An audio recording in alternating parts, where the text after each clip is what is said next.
brothers and sisters. Today I want us to reflect on something central to our spiritual lives, the 7 deadly sins.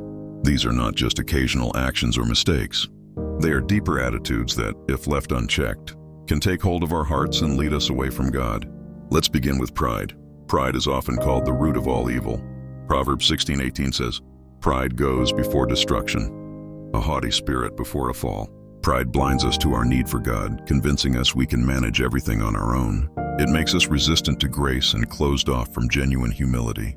Next is greed, the relentless desire for more, whether it's wealth, possessions, or power. In 1 Timothy 6:10 we hear, "For the love of money is the root of all kinds of evil." Greed drives us to value things over people and clouds, our ability to be generous and grateful. Then there's lust, the misuse of our God-given desire for love and intimacy. In Matthew 5:28, Jesus warns, "Anyone who looks at a woman lustfully has already committed adultery with her in his heart." Lust reduces the beauty of human connection to something shallow and self-centered, turning people into objects for our desires. Envy is next. This goes beyond simple jealousy.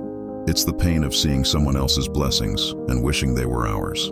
Proverbs 14:30 tells us, "A tranquil heart gives life to the flesh, but envy makes the bones rot."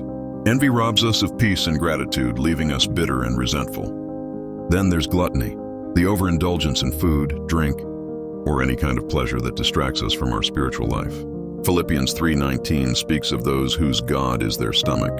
Gluttony dulls our focus on God, keeping us tied to earthly desires. Wrath or uncontrolled anger leads us to harm others and damage our own souls. James 1:20 reminds us, "The anger of man does not produce the righteousness of God." Wrath consumes us and sows division, cutting us off from peace and reconciliation. Lastly, we have sloth. This isn't just laziness, it's a reluctance to pursue our spiritual responsibilities and fulfill our purpose.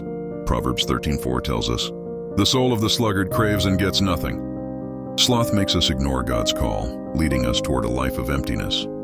Each of these sins has an antidote and a virtue that brings us closer to God: humility for pride, generosity for greed, chastity for lust, kindness for envy, temperance for gluttony, patience for wrath, and diligence for sloth. Romans 12:21 encourages us, "Do not be overcome by evil, but overcome evil with good." This journey isn't easy and we will stumble, but God's grace is always there to help us back up. May we keep our eyes on Christ, seeking His mercy and growing each day in humility, kindness, and love. Let's commit to a life that replaces these sins with virtues, drawing us closer to God and to each other.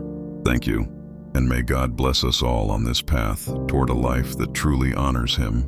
Amen.